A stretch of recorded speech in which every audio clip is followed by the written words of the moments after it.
Bonjour, nous voici dans l'interface Socrative Teacher, qui est un outil qui permet l'évaluation d'un certain nombre de questions qu'on peut poser aux élèves. Sur cette interface, il y a donc la partie quiz où vous allez créer vos questionnaires et vous allez pouvoir les diffuser avec plusieurs modalités qui seront présentées un petit peu plus tard. Vous avez des sondages avec des choix multiples, du vrai-faux ou de la réponse courte que les élèves pourront utiliser pour répondre à vos quiz. Comment créer un quiz? Eh bien, en allant sur la partie intitulée quiz et en mettant soit add quiz, et à ce moment-là, vous pouvez en créer un nouveau, soit importer un quiz que vous auriez trouvé par ailleurs. Pour ce test, je vais vous présenter un quiz que j'ai déjà préparé. On me demande donc le nom de ce quiz. Je peux modifier du coup la première question. Je vais pouvoir écrire une consigne et puis proposer un certain nombre de réponses possibles et cocher la réponse qui serait la bonne. Je peux proposer une explication qui sera diffusée aux élèves au moment de la réponse, si je le souhaite. Si cette question n'était a priori pas placée au bon endroit, je pourrais évidemment la déplacer avec les petites flèches pour la faire passer, par exemple, au niveau 2.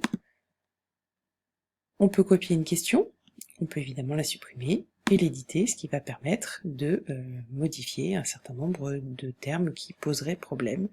Et vous voyez que là, les accents aujourd'hui ont décidé d'être taquins. En ce qui concerne ces modalités, donc vous voyez, on avait le QCM en question 1, on a une réponse en vrai-faux en question 2. Et pour la question 3, on va avoir un mot à écrire et on peut faire un certain nombre de propositions, de bonnes réponses potentielles, de façon à permettre à certains élèves d'exprimer, bien, avec des modalités un peu différentes, une réponse qui serait pourtant juste. On peut également placer une image dans l'éditeur, cela vous est proposé, c'est une seule image et ce n'est que à cet endroit, vous ne pourrez pas en diffuser d'autres. Mettons que je veuille rajouter une autre question, par exemple un choix multiple, vous voyez que je vais donc bien avoir cette icône pour insérer une image, la partie où je vais mettre une consigne, et ensuite les réponses, et pouvoir cocher celles qui seraient exactes. Et si j'ai trop de réponses, je peux évidemment en supprimer. Le questionnaire doit donc maintenant être enregistré, pour être sauvegardé. Et vous voyez ici un petit numéro qui permettra de le partager, si vous le souhaitez, avec d'autres personnes qui travailleraient avec vous. Une fois que ce quiz a été modifié et ou créé selon vos besoins, vous allez pouvoir le diffuser auprès des élèves en cliquant sur Lancement.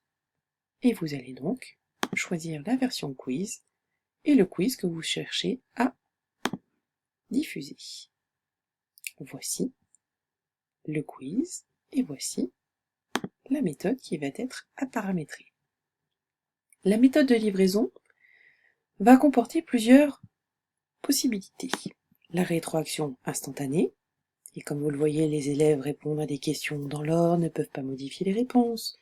La réponse est fournie après chaque question, et vous voyez, vous, les résultats au fur et à mesure des réponses qui sont faites par les élèves. Vous pouvez le voir directement au tableau. Vous avez l'option Ouvrir la navigation. Les élèves vont pouvoir répondre aux questions dans l'ordre, mais modifier leurs réponses avant de finir, et vous allez pouvoir là aussi avoir un visuel de l'état d'avancement de leur travail. Et ça peut se faire également au rythme de l'enseignant, c'est vous qui allez diffuser les questions les unes après les autres. Les élèves seront contraints d'attendre que vous passiez à la question suivante pour pouvoir y répondre. Je vais choisir le mode de rétroaction instantanée et vous voyez qu'un certain nombre d'éléments se sont ajustés à ce choix. Par exemple, le fait d'exiger des noms. C'est plutôt intéressant de demander cette option-là. On va demander du coup aux élèves de s'identifier, ce qui va permettre de les retrouver ensuite. Mais si je souhaitais des questions anonymes, des réponses anonymes, il me suffirait d'enlever ceci. Lecture aléatoire des questions, là aussi je peux le modifier ou le laisser tel quel. Ça va permettre de diffuser les questions dans un ordre potentiellement autre que celui que j'ai prédéfini.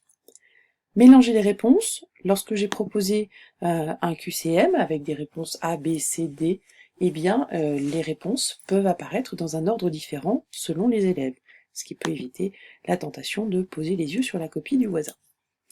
On peut voir les questions et les commentaires, et l'élève peut voir son score final s'il le souhaite. Une seule tentative, et bien justement, ça ne se passera qu'avec la version pro qui permettra cet élément.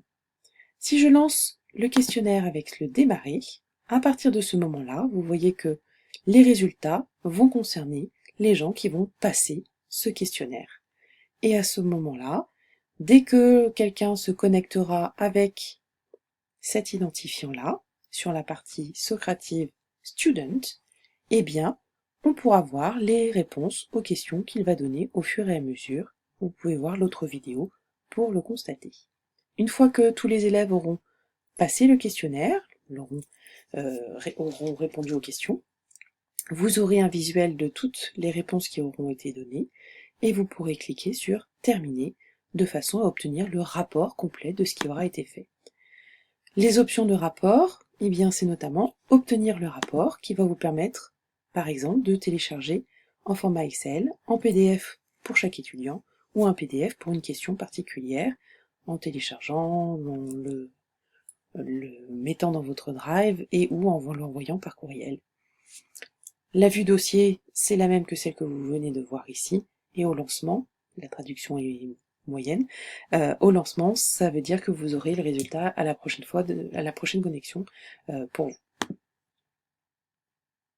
Peut-être qu'il y a ici un petit symbole qui continue de clignoter, qui signale que le test n'est pas terminé, et tant que je n'ai pas mis terminé, eh bien ceci va rester, et le seul test auquel les élèves auront accès en se connectant à cette salle-là, avec ce numéro de salle, eh bien ce numéro, ces lettres de salle, eh bien ce sera le questionnaire en question, celui que je viens de diffuser, et les résultats s'ajouteront tant que quelqu'un participera à ce questionnaire et que je n'aurai pas mis terminé.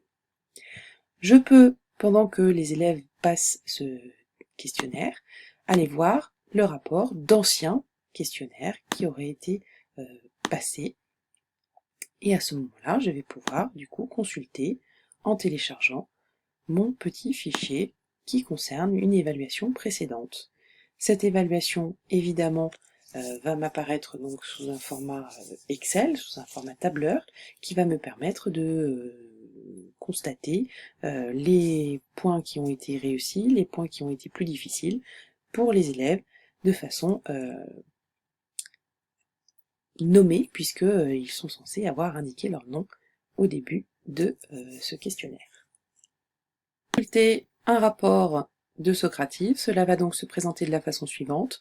Vous allez avoir le titre du questionnaire, la date de passage de ce questionnaire par les élèves, le nom de la salle, le nom des élèves tels qu'ils l'auront inscrit au moment de se connecter, leur identifiant d'étudiant, c'est dans la version pro, le score total de réussite, le nombre de réponses correctes, et puis les réponses telles qu'elles apparaissent. Vous voyez que les réponses plutôt en rose sont les réponses qui n'ont pas été les bonnes ou celles attendues, et les réponses en vert, au contraire, sont celles qui étaient les réponses espérées. On va donc pouvoir, en fonction des résultats, ajuster le cours que l'on va faire ensuite.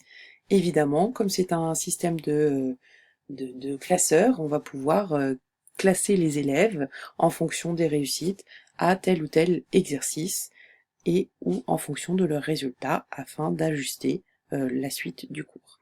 Pour l'instant, sur l'interface d'accueil de Socrative, vous avez un autre type de lancement qui peut être intéressant, notamment auprès des classes les plus jeunes, c'est la partie jeu, qui va concerner une course en fait. À partir du questionnaire que vous avez créé, qui reste identique à celui que vous aviez tout à l'heure, eh bien vous allez pouvoir paramétrer pour qu'il y ait tant d'équipes qui se battent finalement les unes contre les autres, soit en assignation automatique, c'est-à-dire que au moment de la connexion, en fonction de qui arrive en premier, eh bien il constitue une ou deux ou trois équipes, font partie de la première, de la deuxième ou de la troisième, soit c'est au choix des étudiants. C'est un petit peu plus compliqué à mettre en œuvre, je vous conseille l'assignation automatique.